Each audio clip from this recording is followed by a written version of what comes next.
जी हाँ दोस्तों, आप लोगों को ये वीडियो देख ही सकते हैं कि आसरा लगवले बानी माई हो।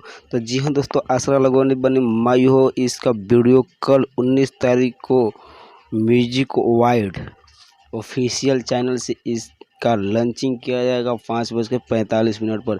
जी हाँ दोस्तों, पावर स्टार पवन सिंह का दशहरा का बहुत सारा एल्बम आया है, जैसे कि शेर हूँ मैं शेरावाली का, तो उसका गाना बहुत बढ़िया बजा है।